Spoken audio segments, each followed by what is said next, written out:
It was the kind of silence that was so heavy it felt like a physical weight, pressing down on the air in the boardroom, making it hard to breathe. The kind of silence that follows a joke that nobody found funny. Except, in this case, they had all found it hilarious. All of them except me. I stood there, holding my plastic tray with the half-empty coffee carafe, my cheap polyester uniform scratching at my neck. Just moments before, I had spoken out of turn, a cardinal sin for someone in my position. My name is Evelyn, and for the last 15 years, I had been the head of custodial services for Sterling Industries, which was a fancy way of saying I was the lead janitor. I was invisible, a ghost who haunted the halls after hours, emptying trash cans that held the remnants of million-dollar decisions, and polishing a boardroom table I could never afford to sit at. But I wasn't just a ghost. I was a student. For 15 years, I had listened. I had read the discarded memos in the trash, pieced together shredded documents that told stories of corporate wins and losses, and I had learned the rhythm of this company. I understood its heart better than the men who were paid to keep it beating. And for the last 2 years, I had been watching something else. A tiny, obscure tech startup called NovaBright. I had discovered it in a discarded financial journal, a footnote in an article about market trends. But something about their mission, their technology, had hooked me. I spent my nights in the public library, using their slow computers to devour every piece of information I could find. I believed in them. So, when Mr. Sterling, the CEO with a jawline as sharp as his tongue, had theatrically thrown his hands up in the air during the quarterly meeting and bellowed, "I need something new, something revolutionary. Someone give me an idea that isn't stale bread." I felt a strange, unfamiliar surge of courage. I saw my chance. I saw the opening I had been unknowingly waiting for. I stepped forward from my corner, my worn-out shoes squeaking softly on the polished floor. "Mr. Sterling," I had said, my voice barely a whisper. He turned, his eyes taking a moment to register who I was, his brow furrowing in annoyance at the interruption. "What is it, Evelyn? Did we run out of creamer?" The other executives, all men in tailored suits, chuckled. I felt a hot flush of embarrassment creep up my neck, but I pushed on. "I have an idea, sir, an investment." A hush fell over the room, a mixture of shock and morbid curiosity. Mr. Sterling crossed his arms, a smirk playing on his lips. "An investment? Do tell, Evelyn. I'm on the edge of my seat. What financial wisdom can you bestow upon us?" My hands trembled and I clutched the tray tighter. "It's a company, sir. They're called NovaBright. They're working on decentralized data processing and their core technology is, well, it's revolutionary. I think the company should invest in them. Their stock is incredibly undervalued right now." Mr. Sterling stared at me for a long moment, his smirk widening into a grin. "NovaBright. Never heard of them. And how, may I ask, did you become such an expert in the tech sector?" "I've been researching them," I said, my voice gaining a sliver of confidence. "I believe in their potential so much, I invested myself." That's when the fatal question came, the one that would echo in my mind for years. Mr. Sterling leaned forward, his voice dripping with condescending amusement. "You invested, really? And how much did you invest in this?" "Revolutionary company, Evelyn, 100,000, a million." I swallowed hard, the lump in my throat feeling like a stone. "I invested $10, sir." The laughter started as a low chuckle from one of the vice presidents. Then it grew, spreading around the table like a virus until the entire room was roaring. They were slapping the table, wiping tears from their eyes. It was the funniest thing they had ever heard. A janitor with her $10 investment giving them financial advice. Mr. Sterling let the laughter roll for a full minute before raising his hand for silence. He looked at me, his eyes gleaming with a cruel sort of delight. $10, he said, drawing out the words. "Evelyn, on behalf of the board, I want to thank you for your monumental $10 contribution to the global economy. Your faith is truly inspiring." He paused, letting the sarcasm hang in the air. "Now, If you could be a deer and fetch a fresh pot of coffee, the adults have some real business to discuss. And that's when the silence hit, the heavy, humiliating silence. I stood there, my face burning, my heart pounding in my ears. I could feel 20 pairs of eyes on me, all filled with mockery. I hadn't just been dismissed. I had been annihilated. I was a punchline, a joke. The ghost had made the mistake of thinking she could speak, and she had been brutally reminded of her place. I wanted the floor to swallow me whole. I wanted to turn and run, to disappear back into the shadows where I belonged. But I didn't. I held his gaze. I looked right into the eyes of Mr. Alastair Sterling, the man who had just shredded what little dignity I had left, and I made a silent promise to myself. I didn't know how, and I didn't know when, but I knew with a certainty that settled deep in my bones that this would not be the end of the story. He had laughed at my $10. One day, he wouldn't be laughing. I simply nodded, my expression unreadable. "Of course, Mr. Sterling," I said, my voice cold and even. I turned, my back straight, and walked out of the boardroom. The sound of their renewed snickering followed me down the hall, but I didn't hear it. All I could hear was the sound of a battle cry ringing in the deepest part of my soul. That night, I did not go straight home. My apartment, a small, dreary box on the 5th floor of a walk-up, felt too small to contain the raging storm inside me. The humiliation was a physical thing, a sickness in my stomach and a fire behind my eyes. I walked for hours, the city lights blurring through the unshed tears. The scene in the boardroom played over and over in my head like a torturous film loop. The initial chuckle, the full-throated roar of laughter, the way Mr. Sterling had looked at me as if I were a piece of lint on his expensive suit, something to be flicked away without a second thought. $10. He had taken my small act of faith, the tiny seed of hope I had planted for myself, and he had ground it into the dust with the heel of his $1,000 shoe. I found myself standing in front of the public library, the grand old building a familiar sanctuary. Even though it was closed, I sat on the cold stone steps, the marble lions on either side standing as silent, stoic witnesses to my despair. This was where the dream of Nova Bright had started. It was here, in the quiet hum of the computer lab, that I had pieced together the puzzle. I wasn't a fool. I wasn't some deluded old woman playing the stock market with her lunch money. I was a researcher. My late husband, David, had been an engineer. He had been a brilliant, quiet man who saw the world in systems and patterns. Before he got sick, our evenings were spent in comfortable silence, him sketching out circuit diagrams and me reading everything I could get my hands on. He taught me to look for the why behind things, to understand the mechanics of the world. "Everything has a design, Ev," he used to say. "You just have to be patient enough to see it." When he died, he left me with a mountain of medical debt and a profound, aching loneliness. The janitor job at Sterling Industries had been a lifeline, a mindless routine to get me through the days. But David's lessons remained. I started applying them to the company I worked for. I saw the patterns in the waste paper, the design in the corporate structure. And when I found Nova Bright, I saw a design that was more elegant, more powerful than anything Sterling was doing. Their white papers were dense, filled with technical jargon I had to look up word by word, but I was patient. I spent months cross-referencing articles, studying market analyses, and learning about their founders. They were a pair of young, idealistic programmers who had a vision for a faster, more secure internet. It wasn't about a quick profit for them. It was about building something that would last. It was a philosophy David would have admired. My $10 investment wasn't a gamble. It was a tribute. It was all I could spare, a tiny token of my belief in a design I knew was superior. Sitting there on the library steps, the shame began to recede, replaced by a cold, hard anger. It wasn't just about me. It was about the arrogance of men like Alastair Sterling. Men who believed that the value of an idea was directly proportional to the size of the speaker's bank account.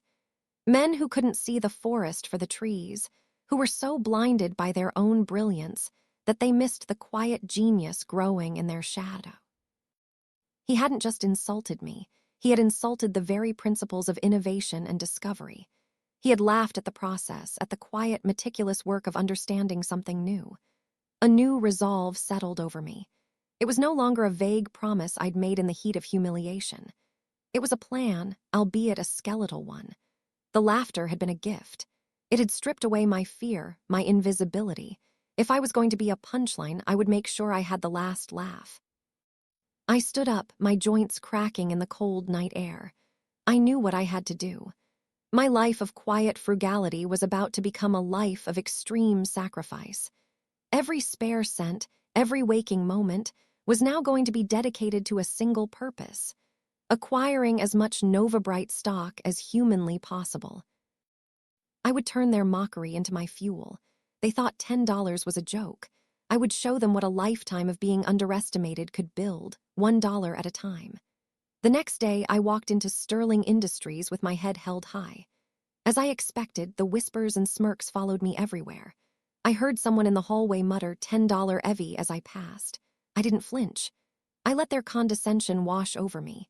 It no longer had the power to hurt me. It was just noise. My focus was elsewhere. I went to my supervisor and asked for all the overtime I could get. I signed up for the weekend shifts, the holiday cleanings, the jobs nobody else wanted. Then, I went home and made a list. I called my cable company and canceled my subscription. I downgraded my phone plan to the absolute bare minimum. I went through my cupboards and planned out meals that would cost less than $2 a day. Oatmeal, rice, beans. Every luxury, no matter how small, was eliminated. The worn-out armchair I loved. I sold it on a classified site for $50. The small collection of porcelain birds my mother had left me. I sold them to an antique shop for $200.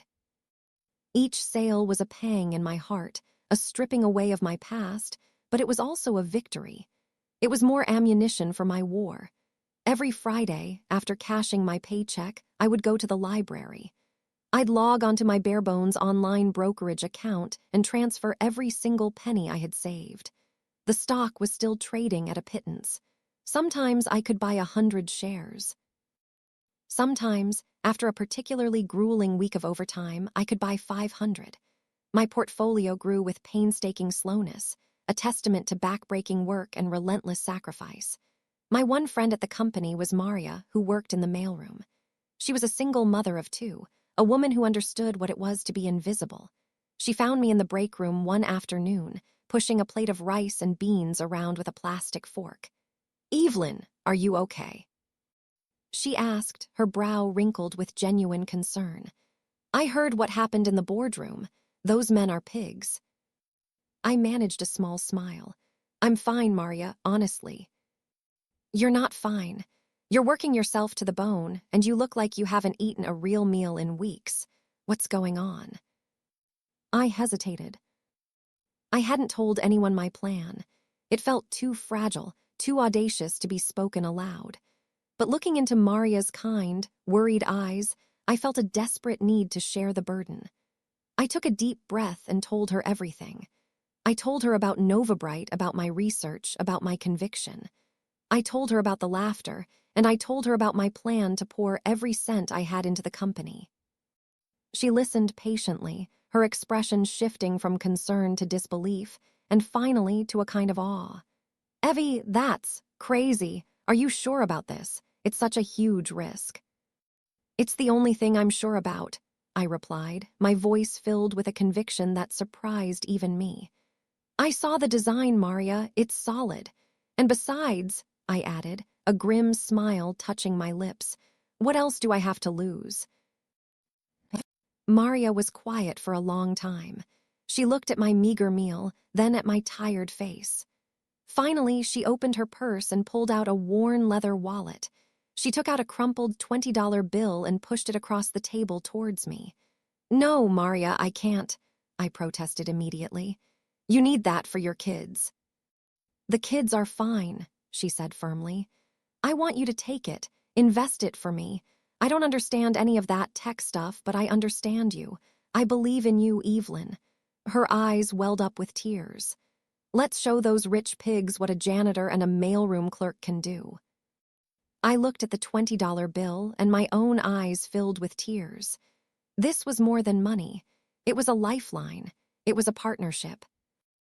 Alastair Sterling and his board of executives had laughed at my $10, but here was Maria, a woman who had so little, offering me double that amount, purely on faith in me. Her $20 felt more valuable than all the millions in Sterling's portfolio. "Okay, Maria," I whispered, my voice thick with emotion. "For us." That $20 became a sacred trust. I opened a separate ledger in my notebook, marking it the Maria Fund. It was a reminder that I was no longer fighting alone. Months bled into a year. My body ached constantly from the long hours, and my world had shrunk to the walls of Sterling Industries and the public library.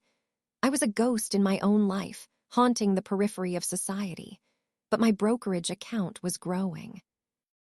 It was slow, painstaking work, like building a cathedral out of pebbles. Meanwhile, Sterling Industries was beginning to show signs of rot. Mr. Sterling, in his infinite arrogance, made a massive multi-million-dollar investment in a dying print media conglomerate, convinced he could revitalize the brand. It was an old-world move, a decision based on ego rather than foresight. I read the discarded press releases, the worried-looking internal reports. The company's stock began to slide.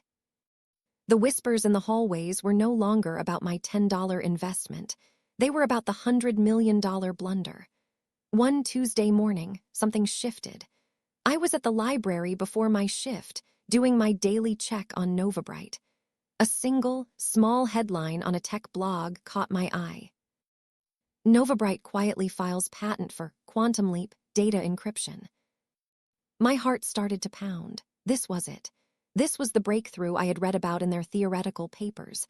It was no longer a theory. It was real. I watched the stock ticker, my breath held in my chest. For an hour, nothing happened. Then a tiny jump. The price per share went up by a few cents, then a few more.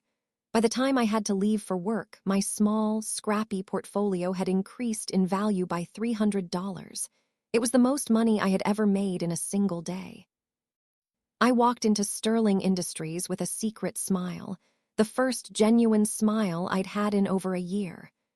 As I polished the boardroom table that night, the room was empty, but the ghosts of that day were still there. I could still hear their laughter. I ran my dust cloth over the high-backed chair where Alastair Sterling sat. "It's just the beginning," I whispered to the empty room. "Just the beginning." The beginning was almost imperceptible, a ripple in a vast ocean. The tech blog article was followed by another, then a mention in a niche financial podcast. Novabright was no longer a complete unknown. They were now a curiosity, a whisper in the corners of the tech world. For me, every mention was a jolt of validation. My secret research, my lonely nights at the library, had not been a delusion. I was seeing the design unfold, just as David had taught me. The stock began a slow, unsteady climb. It was not a rocket ship to the moon, but a grueling, inch-by-inch ascent up a steep mountain. Some days it would rise by 50 cents, and my heart would soar. Other days it would drop by a dime, and a cold knot of fear would tighten in my stomach. I lived and died by those small fluctuations. My life became a cycle of grueling physical labor by day and obsessive, anxious number-watching by night. I was a strange combination of a manual laborer and a day trader, my hands raw from cleaning chemicals, and my mind filled with market caps and price-to-earnings ratios. The first person I shared the news with was Maria. I found her in the mailroom, sorting a mountain of envelopes with practiced efficiency. I handed her a small, folded piece of paper. On it, I had written down the initial value of her $20 investment and its current worth, $28.40. She stared at it, her brow furrowed. "What's this, Evie?" "That's your Maria Fund," I said, a genuine smile spreading across my face. "Novabright, it's working." Her eyes widened as she did the math in her head. I made $8 just like that. It was a small amount, barely enough for a movie ticket, but to us, it felt like a fortune. It was proof. It was magic. She let out a little whoop of joy, pulling me into a fierce hug right there between the mail carts. Oh, Evie, you're a genius, a bona fide genius. It's just the start, I cautioned, though my own heart was hammering with excitement. It could go down again, it's not a sure thing. I don't care, she said, her eyes shining. For the first time in my life, I have money that's making money. You know what this feels like. It feels like hope. That moment of shared joy became a sacred ritual.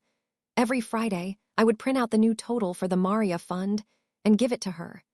$32, $41, $57. Each update was a small, secret celebration, a pocket of sunshine in the increasingly gloomy atmosphere of Sterling Industries.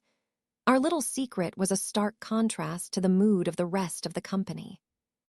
Mr. Sterling's disastrous investment in print media was becoming a full-blown catastrophe. The first sign was the coffee. One morning, the rich, aromatic blend we used to have was replaced by a cheap, bitter powder that tasted like dirt. Then, the good paper towels in the bathrooms were replaced with thin, scratchy sheets that dissolved on contact.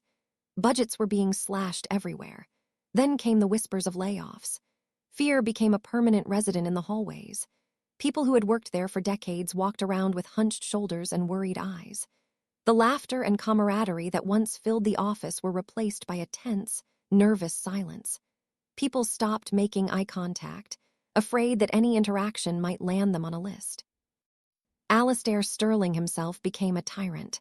He stalked the halls like a thundercloud, his face a permanent mask of fury. He would publicly humiliate employees for the smallest of infractions. His voice, once smooth and confident, was now a harsh bark that echoed through the building. He was a captain going down with his ship, and he seemed determined to throw his entire crew overboard before he hit the ocean floor. One afternoon, I was cleaning the executive washroom when he stormed in, not realizing I was in one of the stalls. He was yelling into his phone, his voice raw with rage. I don't care what the numbers say. You tell them to hold. You tell them this is a temporary downturn. I built this company from nothing. I will not be made a fool of. There was a pause, and then his voice dropped to a low, venomous hiss. If you can't handle it, I'll find someone who can.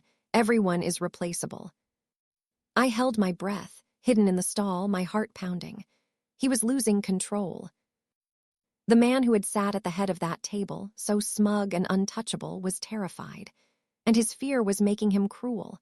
My own fear was of a different kind. As Novabright's stock continued its slow ascent, my portfolio swelled. $10,000, $20,000, $50,000. The numbers started to feel unreal, like a video game score. I had never seen so much money in my life. The janitor who had been mocked for her $10 investment now had a net worth that was more than her annual salary. It was a secret I guarded with my life, a glowing ember I carried in the cold, decaying shell of Sterling Industries. Maria's $20 had grown to several hundred. One Friday, she looked at the paper I gave her, and her eyes filled with tears. My son needs braces, Evie. I've been putting it off for 2 years because I couldn't afford the down payment. This is enough. You have no idea what you've done for me. Seeing the relief on her face, the way a burden had been lifted from her shoulders, was more rewarding than any number in my own account. It solidified my resolve. This wasn't just about revenge anymore. It was about what money could do, the freedom it could provide, the worries it could erase. It was a power that men like Sterling used to crush people, but it could also be a power to lift them up. It is amazing how a little bit of support and belief from a friend can change the course of your entire life. Do you have a friend like Maria who has stood by you? I would love to read your story in the comments. And if you are enjoying my story, please consider liking this video and subscribing to Mama Lottie Stories for more content just like this. Just as I was beginning to feel a sense of security, the market did what it always does. It humbled me. A major tech conglomerate, a giant in the industry, announced they were launching a new project that was a direct competitor to Novabright's core technology. The news hit the market like a torpedo. Panic selling began almost immediately. I was at the library, watching the screen in horror. The Nova Bright stock, which had closed at over $5 a share the day before, was in a free fall. $4, $3.50, $3. With every drop, a piece of my dream crumbled. My portfolio, which had been worth over $80,000 that morning, was hemorrhaging value. 70,000, 60, 55. I felt sick to my stomach, a cold sweat breaking out on my forehead. The whispers in the financial chat rooms were brutal. Nova Bright is dead. The big boys just crushed the little guy. Sell now before it goes to zero. My carefully constructed cathedral of pebbles was being washed away by a tidal wave. All the sacrifice, all the overtime, all the meals of rice and beans, it was all turning to dust before my eyes. I thought of Maria's braces, of the hope in her eyes. I had let her down. I had let myself down. The laughter from the boardroom echoed in my ears, louder and more vicious than ever. They were right. I was a fool. A janitor playing a rich man's game.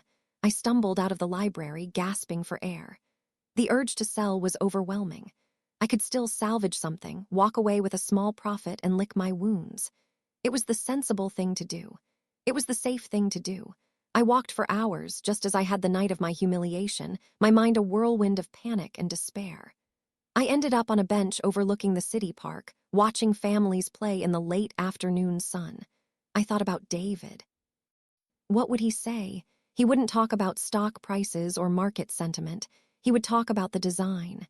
Is the design still good, Ev? I could almost hear his quiet voice. Did the competitor build something better, or are people just scared? That was the question. I took a shaky breath and forced myself to think logically, to push the panic away. I had read the competitor's press release. It was vague, full of corporate buzzwords and promises, but it lacked the technical elegance of Nova Bright's patent. It was a brute force approach, an attempt to throw money at a problem that required finesse. Nova Bright's design was still superior. The foundation was still solid. It was the market that was panicking, not the technology that was failing. My resolve hardened.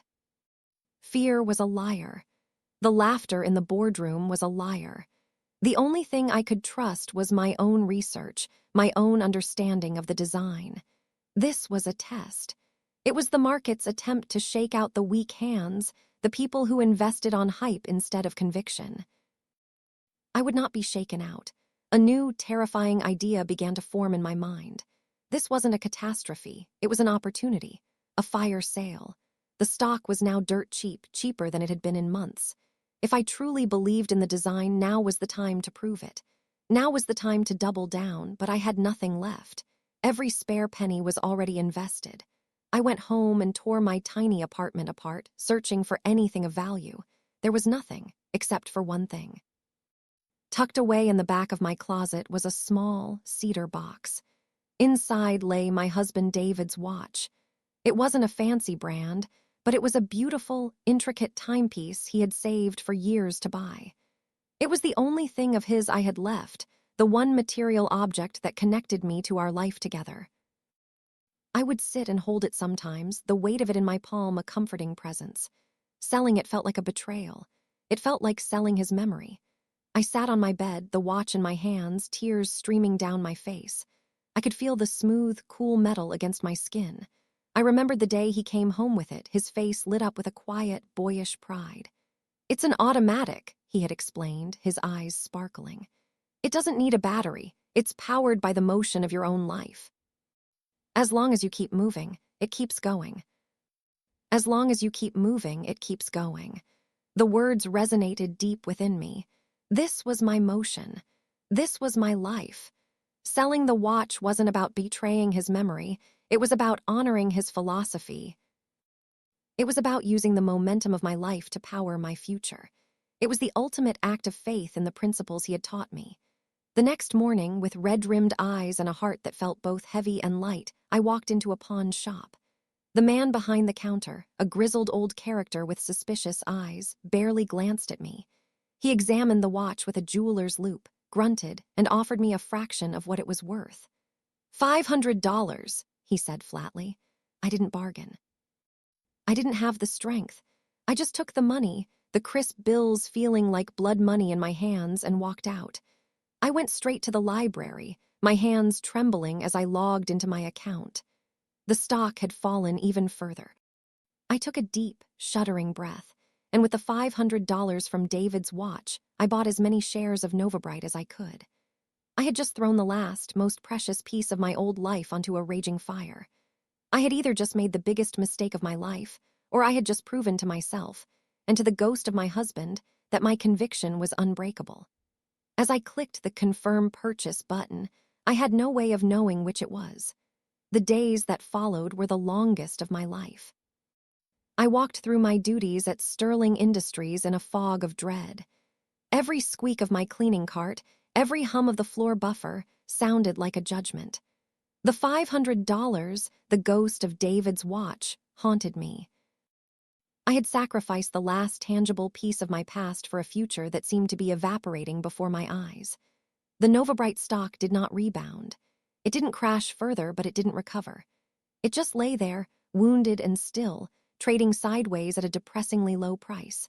It was a digital purgatory. My brokerage account, once a source of secret pride, was now a screen I was terrified to look at. The number, while still substantial, felt like a monument to my own foolishness. Each day that passed without a recovery was another twist of the knife, another voice whispering that I had made a catastrophic error. I avoided Maria. I couldn't bear to face her, to tell her that our shared dream was dying. I couldn't tell her that her $20, which had blossomed into hundreds, was now worth less than 100. Her son's braces, which had felt so close, so real, were now a casualty of my reckless gamble. The guilt was a heavy, suffocating blanket, but Maria was not a woman you could avoid for long.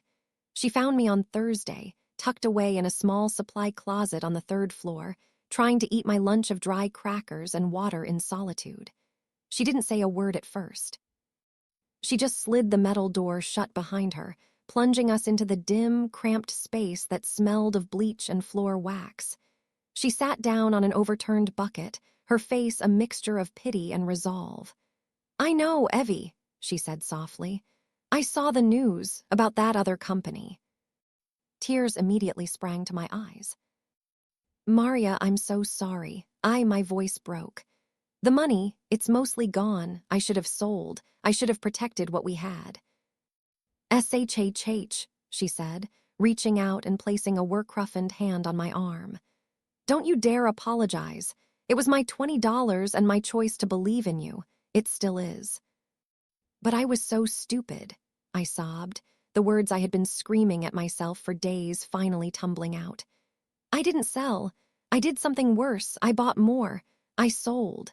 I sold David's watch, Maria. I sold his watch and I threw the money into the fire." The confession hung in the small, dark space between us. I expected shock or even anger. I had taken her hope and gambled it away along with the last remnant of my husband. But Maria just looked at me, her gaze steady.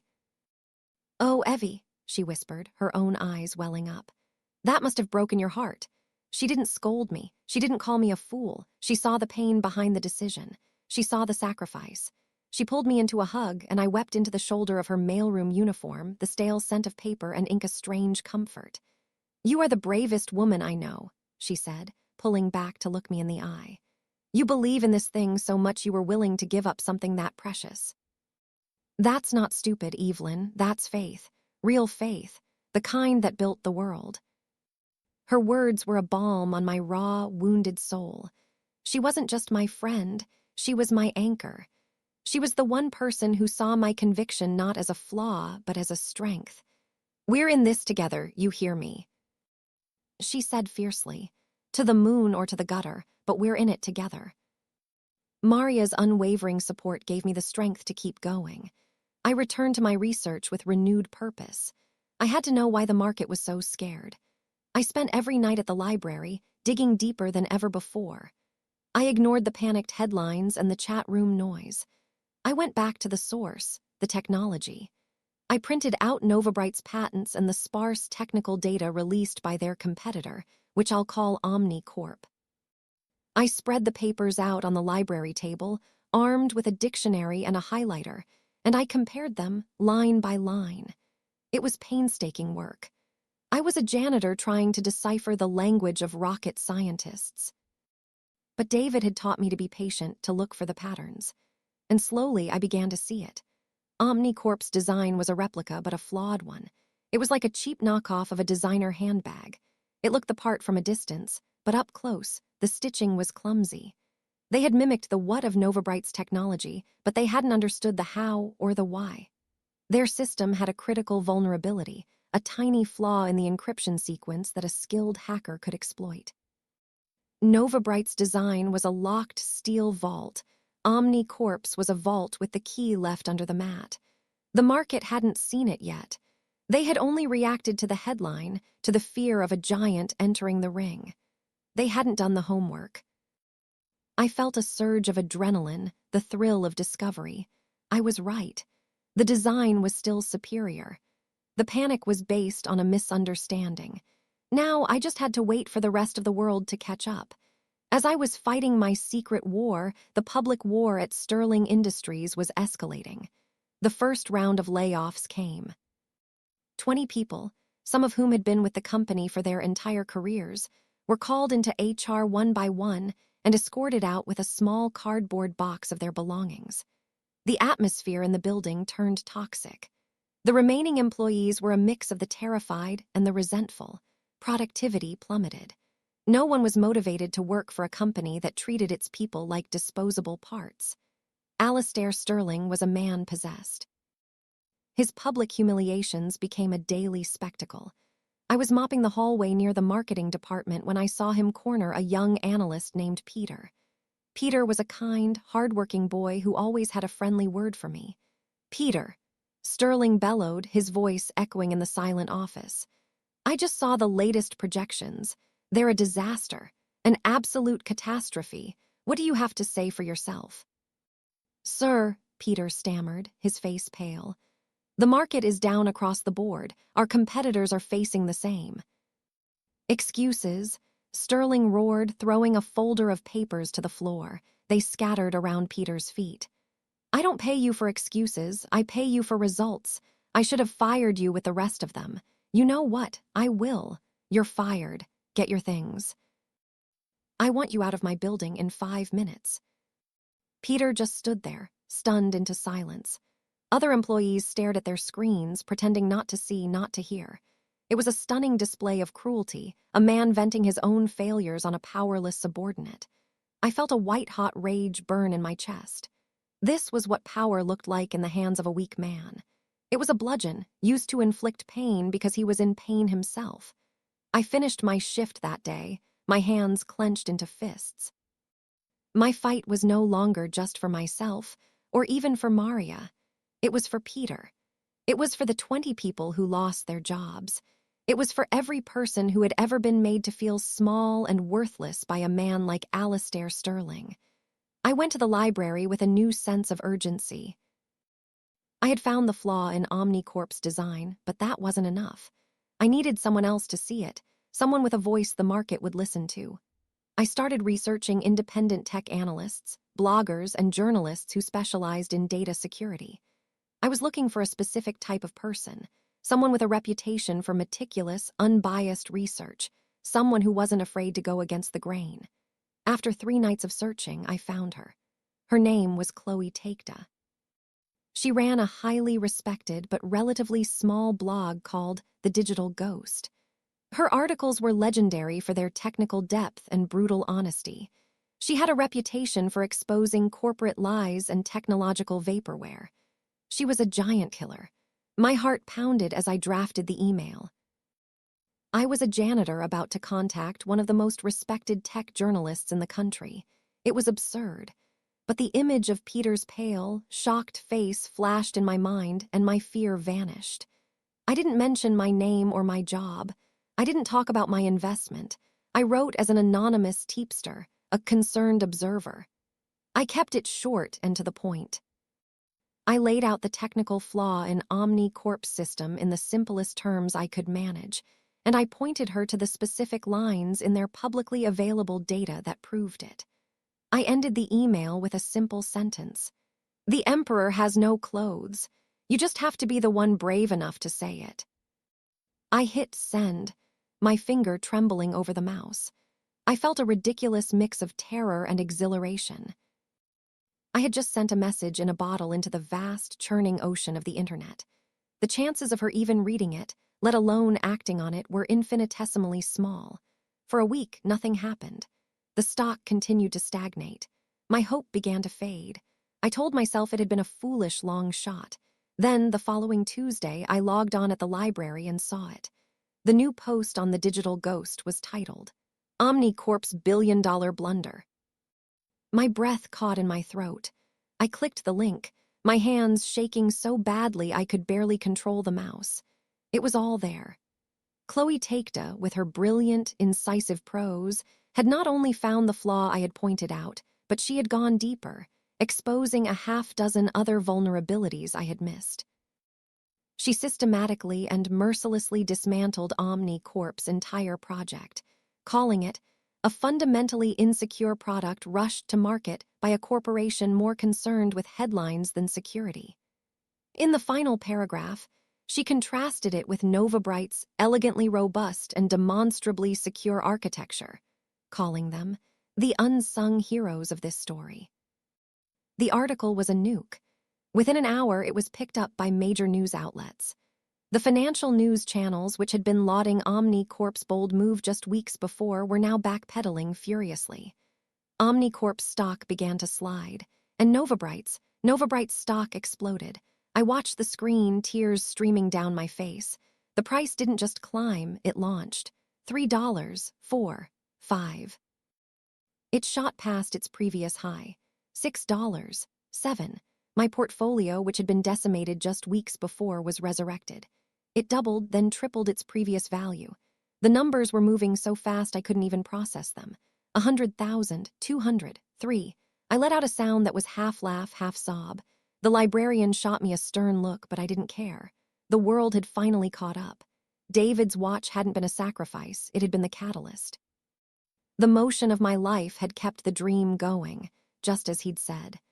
In the reflection on the dark computer screen, I saw my own tear-streaked, joyous face. I had done it. The janitor, the ghost, had just landed a blow that would be felt in boardrooms across the country. And in that moment, I knew with absolute certainty that this was far from over. I wasn't just going to get my money back. I was going to get everything. The library, a place of quiet contemplation, suddenly felt like the center of a hurricane. The numbers on the screen were a whirlwind, spinning higher and higher with a velocity that defied belief. I sat frozen, my hand still on the mouse, watching the culmination of 2 years of sacrifice, humiliation, and unwavering belief unfold in a silent, flickering dance of green pixels. The world outside the small circle of light cast by the monitor ceased to exist. There was only me and that number, a number that was rewriting the entire story of my life with every tick upwards. 400,000, 500, 6. When the market closed for the day, the final number on my screen was so large, so impossibly grand, that I couldn't fully comprehend it. It was an abstraction, a string of digits that belonged to someone else's life. I printed the portfolio summary, the ink on the cheap library paper still warm, and stared at the physical document. I needed to hold it to feel its weight, to convince myself it was real. I walked home in a daze. The city streets, once a landscape of weary familiarity, looked different, sharper, as if a film had been lifted from my eyes. I saw the expensive coats on the people passing by, the gleaming logos on the cars stuck in traffic, the menus in the windows of fancy restaurants. Before, these things had been part of a world I could see but never touch. Now a quiet voice in the back of my head whispered I could buy that. I could buy all of it. The thought was so foreign, so jarring that I almost laughed out loud. That night, I didn't sleep. I sat in my one remaining chair, the printout of my portfolio clutched in my hand, and I let the reality of it wash over me in waves. The first wave was pure, unadulterated joy, a giddiness that made me want to dance around my tiny apartment. The second wave was relief, so profound and so deep it felt like a physical weight lifting from my chest. The medical bills David had left, the constant worry about rent, the gnawing anxiety of having no safety net. It was all gone. I was safe. For the first time in my adult life, I was truly, completely safe. But the third wave was the most powerful and the most unexpected. It was a cold, clear sense of purpose. The money wasn't just an escape hatch from my old life. It was a weapon. It was power. The power to do more than just walk away. The power to finish what I had started. The promise I had made to myself in that boardroom, standing in a puddle of my own humiliation, was no longer a desperate dream. It was a viable, strategic objective. I wasn't just going to get my money back. I was going to get justice. And justice, I was beginning to understand, had a price. And for the first time, I could afford it. The next morning, I went looking for Maria. I found her in the break room, her brow furrowed as she tried to coax the broken coffee machine into sputtering out one more cup. She looked tired, the worry of the past few weeks etched around her eyes. I had a single sheet of paper in my pocket. "Forget that sludge," I said, my voice brighter than she had heard it in years. "Today, we're having real coffee." She turned, a weary smile on her face. "Don't tell me you splurged on the fancy instant, Evie." I just shook my head, unable to stop my own grin from spreading. I pulled the paper from my pocket and unfolded it. It wasn't my portfolio summary. I had created a new document. At the top, it said the Maria Fund. Below it were two numbers. The first was her initial investment, $20. The second was the fund's current value. I handed it to her. She took it, her eyes scanning the page. Then they stopped. She blinked, then looked at it again, holding it closer as if the numbers might change. "Is this a joke?" she whispered, her voice trembling. "Evie, this can't be right. There are too many zeros." On the page was a number that represented her share of the meteoric rise. A number that was more than her annual salary. "It's right, Maria," I said softly. "We did it. Or rather, you did it. Your faith did it." She sank onto one of the hard plastic chairs, her hand covering her mouth. Tears welled in her eyes and began to stream down her cheeks. They weren't tears of sadness or relief, but of sheer, uncomprehending shock. She looked at me, her expression a mixture of awe and disbelief. "My son's braces," she said, her voice choked with emotion. "He can get braces, and a college fund, and I can move out of my mother-in-law's basement. I can get my own place." The words tumbled out, a litany of deferred dreams and long-held worries, all of them suddenly, miraculously possible. She launched herself from the chair and threw her arms around me, sobbing with an intensity that shook her entire body. "You're my angel, Evelyn. You're my guardian angel in a janitor's uniform." "No," I said, hugging her back tightly, my own eyes burning. "We're partners. We're the mailroom clerk and the janitor who showed them all." This moment right here was what it was all about. It was the power to change a life, to give a good, hard-working person the security she deserved. It's amazing what we can accomplish when we have someone who believes in us, isn't it? If you have a story about a friendship that changed your life, I would be so moved to read it in the comments below. Your stories give me so much hope. And if you're finding hope in this story, please show your support by liking the video and subscribing to Mama Lottie Stories. We spent the next hour in that dingy break room, huddled together like conspirators, making plans. The first step was for her to quietly withdraw a portion of her money, enough to secure her and her children's future. The rest, she insisted, would stay with me. "I'm with you to the end, Evie," she said, her voice filled with a new, steely resolve. "Whatever you're planning, I'm in. Let's make that pig Sterling pay for every person he's ever hurt." Back on the floor, the atmosphere at Sterling Industries was funereal. The news about Omnicorp's colossal failure had been the talk of the financial world, and the schadenfreude was thick. But at Sterling Industries, it was another nail in the coffin. Rumor had it that Alastair Sterling had personally invested a huge chunk of the company's remaining capital in Omnicorp stock, hoping for a quick win to cover his print media losses. He had bet the farm and lost. The company was no longer just sinking, it was in a nosedive. I saw Sterling that afternoon. He was walking down the main corridor, but he was a different man. The arrogant swagger was gone, replaced by a shambling, hollowed-out gait. His expensive suit was rumpled, his face was ashen, and his eyes, once sharp and cruel, were now vacant and haunted. He didn't even see me as I stood to the side with my cart. I was a ghost again, but this time I was the one with the power. He was the one who was truly invisible, a phantom in the wreckage of his own making. My plan began to crystallize. It wasn't enough to simply have more money than him. It wasn't enough to watch his company crumble. That would be a hollow victory. The real victory would be to take it from him. To buy his company, the one he had built, the one he had used as his personal kingdom to terrorize and humiliate people. And I would not just buy it. I would rebuild it. I would run it on the principles he despised: respect, integrity, and a belief that the best ideas can come from anywhere, even from a janitor with a $10 bill. But I was still Evelyn, the janitor. I had millions of dollars in a brokerage account, but I had no idea how to translate that into a corporate takeover. I was a brilliant researcher, but a complete novice in the world of high finance.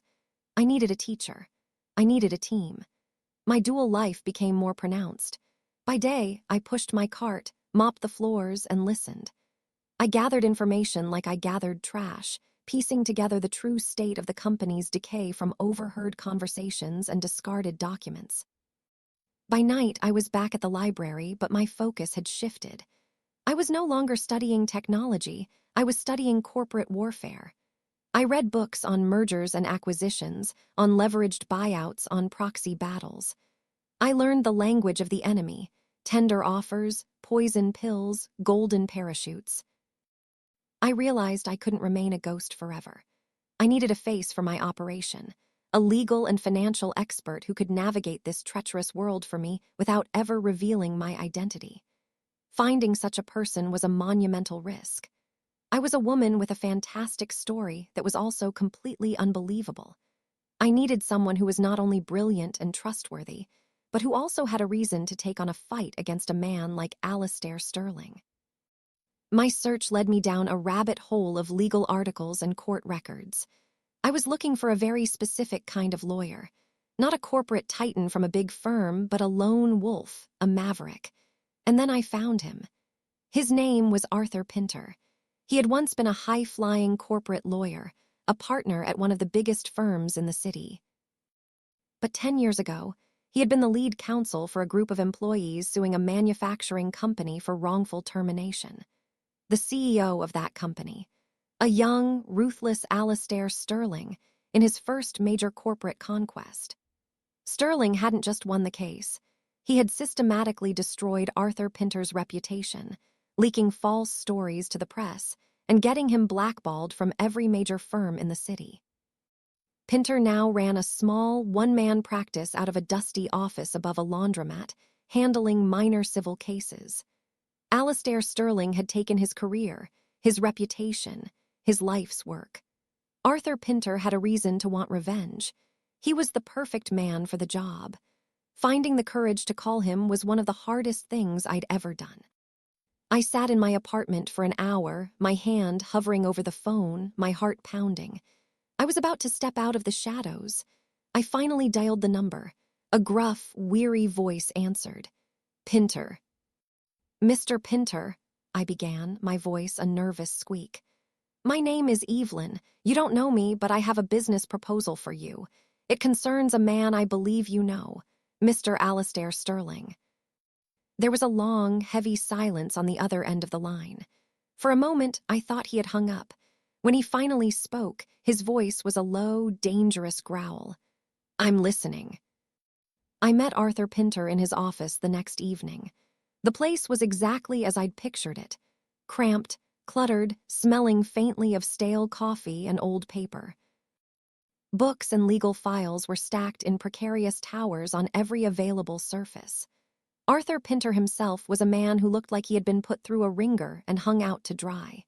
His suit was frayed, his shoulders were slumped with the weight of a decade of defeat, but his eyes, when they locked onto mine, were fiercely intelligent. They were the eyes of a fighter who had been knocked down but never truly knocked out. He listened to my story without interruption. I told him everything, from the humiliation in the boardroom to the discovery of Novabright, from the gut-wrenching decision to sell David's watch to the anonymous tip that had changed everything. I laid the printouts on his desk. My portfolio statements, my research on Omnicorp's fatal flaw, my meticulously kept ledgers, including the sacred Maria Fund. He sat back in his creaking leather chair, his fingers steepled under his chin, and just stared at me for a full minute. I could see a storm of emotions in his eyes, disbelief, shock, and then, slowly, a flicker of something I hadn't seen in him yet, a glimmer of hope. "So let me get this straight," he said finally, his voice a gravelly whisper. "You're a janitor at Sterling Industries, and you've amassed a fortune large enough to be a major shareholder in the company you clean." He shook his head, a slow, incredulous smile spreading across his face. "It's the most beautiful, poetic, downright insane thing I've ever heard in my 30 years of practicing law." "I don't just want to be a shareholder, Mr. Pinter," I said, my voice steady. "I want to buy the company. I want to take it from him, the whole thing." His smile vanished, replaced by a look of intense focus. He leaned forward, the glimmer in his eyes igniting into a full-blown fire. "Do you have any idea what you're proposing? A hostile takeover of a publicly traded company is war. It's brutal, it's expensive, and it's dirty. Sterling will fight you with everything he has." "I know," I said, "and I know he'll never see it coming from me. That's my advantage. I'm a ghost. And you, Mr. Pinter, are the one man in this city who knows exactly how Alastair Sterling's mind works. You know his weaknesses because you've been a victim of them. That's why I need you." The words hung in the dusty air between us. I had offered him more than just a job. I had offered him a chance to reclaim his own story, to rewrite the ending of his decade-long humiliation. He stood up and walked to the grimy window, looking down at the street below. "For 10 years, he said, his back to me, "I have dreamt of this, of a way to make him pay for what he did to me, to those families he ruined. Every legal avenue was a dead end. He's too rich, too powerful." He turned back to face me, and I saw a man transformed. The weariness was gone, replaced by a predatory energy. He built his empire on the backs of people like you and me, Evelyn, people he considered invisible, disposable. The janitor and the disgraced lawyer, who would ever believe it? He let out a sharp, bark-like laugh. "It's perfect. It's a work of art. All right, Evelyn, you've got yourself a lawyer. Let's go to war." Our alliance was forged in that dusty office, a partnership built on a shared desire for justice. We became a two-person army. Arthur was the general, the strategist, devising the legal framework for our attack. I was his intelligence operative, his spy on the inside. My janitor's cart became a Trojan horse. I continued my rounds, mopping and dusting, but my senses were on high alert. I was no longer just listening for gossip. I was hunting for actionable intelligence. Sterling Industries was in a death spiral. Suppliers were going unpaid, morale was non-existent, and the company's stock price was in the gutter. It was the perfect time to strike. Arthur began our campaign by setting up a series of shell corporations, complex legal entities designed to obscure the true source of the money. Through these anonymous entities, we began to buy Sterling Industries stock. We started small, accumulating shares quietly, carefully, making sure not to trigger any alarms. Every purchase was a silent, invisible blow against Alastair Sterling's crumbling kingdom. Meanwhile, Maria became our secret weapon. As the mailroom clerk, she saw everything. She knew which departments were in chaos, which executives were panicking. She would leave me coded notes in the supply closets, updates on the company's internal rot. "Marketing is a ghost town," one note read. "Accounts payable is bouncing checks," said another. She was our eyes and ears, a vital part of our insurgency. The more stock we acquired, the bolder we became. Arthur explained that our goal was to reach a 5% stake, the threshold at which we would be legally required to declare our position to the SEC. That declaration would be our first shot fired, the moment the ghost in the machine revealed its presence. As we neared the 5% mark, I uncovered my most valuable piece of intelligence yet. I was emptying the trash in the office of the chief financial officer, a man named Gerald who was one of Sterling's oldest cronies. I found a shredded document in his wastebasket. Most people would have just dumped it. But for me, piecing together shredded paper was a practiced skill. I took the bag of confetti-like strips home and spent 6 hours at my kitchen table with a pair of tweezers and a roll of tape, meticulously reassembling the document. What I found made my blood run cold. It was a draft of a proposal to sell off the company's pension fund to a high-risk investment firm. Sterling, in a desperate, final act of corporate vampirism, was planning to cash out the retirement funds of his own employees, the very people he had worked with for decades, to cover his catastrophic losses. He was going to steal their futures to save his own skin. This wasn't just business. It was pure, unadulterated evil. I took the reconstructed document to Arthur the next day. He read it, his face turning a grim, stony gray.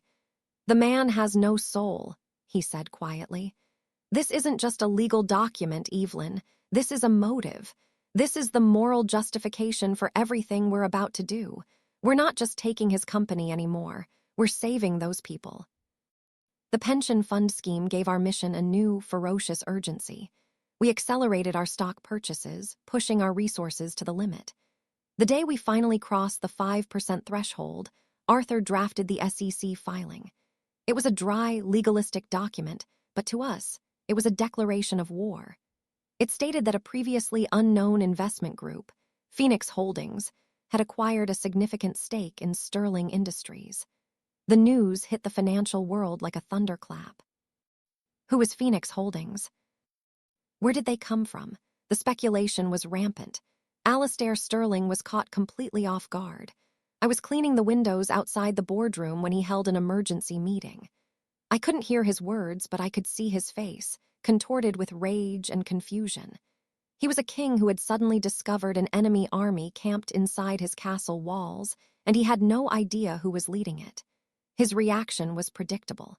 He went on the offensive. He issued a press release calling Phoenix Holdings a shadowy conglomerate of corporate raiders intent on destroying his company. He implemented a poison pill, a corporate maneuver designed to make a hostile takeover prohibitively expensive. "He's panicking," Arthur said with a grim smile when we read the news. "He's using the textbook defense, but he's fighting a ghost. He has no one to attack, no face to put on his enemy." Now it was time for the next phase of our plan, the proxy battle. Arthur explained that we would launch a campaign to convince the other shareholders to vote with us, to oust Sterling and his board of directors and install our own. This was where the real fight would begin. Sterling would use his money and influence to crush us, but we had something he didn't. We had the truth. We decided to leak the story about the pension fund. Arthur had a contact, a veteran financial journalist who was known for her integrity and her courage. He met with her, providing her with the reconstructed document and the backstory, all on the condition of absolute anonymity for his source. The story broke on a Monday morning, and it was an atomic bomb. The headline was devastating. Sterling Industries' CEO plotted to gamble employee pensions. The article laid out the entire sordid scheme, painting a portrait of a CEO so desperate and so morally bankrupt that he was willing to sacrifice the financial security of his own loyal employees. The fallout was immediate and catastrophic. The company's stock, already battered, plunged to an all-time low. Shareholders were in open revolt.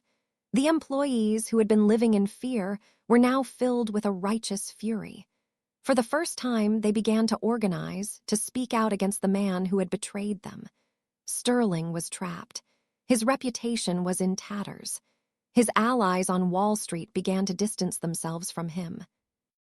He was a pariah, and through it all, he still had no idea who was orchestrating his downfall. He was fighting an enemy he couldn't see, an enemy who knew his every move, his every secret. An enemy who was, at that very moment, polishing the floor outside his office. With Sterling reeling, we made our final move. Phoenix Holdings issued a formal tender offer, a public bid to buy a controlling majority of the company's shares at a price significantly higher than the current market value. It was a generous offer for the battered shareholders, a lifeline they were desperate to take. For Sterling, it was the final checkmate. His poison pill was too expensive to trigger. His board of directors, seeing the writing on the wall, began to abandon him, privately negotiating with Arthur to secure their own futures. The king was alone in his castle, the walls crumbling around him, the ghost he had mocked now poised to take his throne. The final shareholder vote was a formality. It was an overwhelming landslide in favor of accepting the tender offer from Phoenix Holdings. The day the news became official, I walked into Sterling Industries for my last shift as a janitor. The building was buzzing with a nervous, electric energy. The reign of terror was over. No one knew what the future held with this mysterious new owner, but they knew it couldn't be worse than the past. I did my rounds, my movements slow and deliberate. I savored every moment. I cleaned the boardroom for the last time, the long, polished table that had been the stage for my greatest humiliation. I ran my hand over the smooth, cool wood. As I was finishing, the door opened. Alastair Sterling walked in. He was there to collect his personal effects. He looked like a ghost himself, a pale, hollowed-out shell of the man he once was. He carried a single cardboard box. He didn't even look at me. To him, I was still just part of the furniture. He walked to the head of the table, his chair, and paused. He looked around the room, the monument to his power, now lost to him forever. His eyes were filled with a profound, bewildered sadness. "I built this company from nothing," he whispered, to himself more than to me. "With my own 2 hands. I don't understand how this happened." I put down my dust rag. I walked to the other end of the table and stood there looking at him. My heart was pounding, but my voice, when I spoke, was calm and clear. "I can tell you how it happened, Mr. Sterling." He looked up, and for the first time he truly saw me. His brow furrowed in confusion. He recognized me but couldn't place me. "Do I know you?" he asked, his voice raspy. "My name is Evelyn," I said. "I used to be your head of custodial services." A flicker of recognition. "The woman with the investment," he said, the memory distant and foggy. "That's right," I said. "The $10 investment." I let the words hang in the air. I watched as the gears in his mind began to turn, as the impossible, unbelievable truth began to dawn on his face. His eyes widened, his jaw went slack. The color drained from his face, leaving a sickly, pale mask of pure shock. "No," he whispered. "It can't be. Phoenix Holdings, that's you." I gave him a small, cold smile. "They laughed when I said I invested $10, I said, my voice echoing the words he had used to humiliate me years ago. "Until I bought their company." I watched him crumble. The last vestiges of his pride, his arrogance, his identity disintegrated before my eyes. He wasn't a king anymore. He wasn't even a man. He was just a punchline. The punchline to a joke that had taken 2 years to tell. I turned and walked out of the boardroom, leaving him alone with his cardboard box and the ruins of his life. I didn't look back. My name is Evelyn, and I am the CEO of Sterling Industries. And my first order of business is to make sure that no one in this company ever feels invisible again.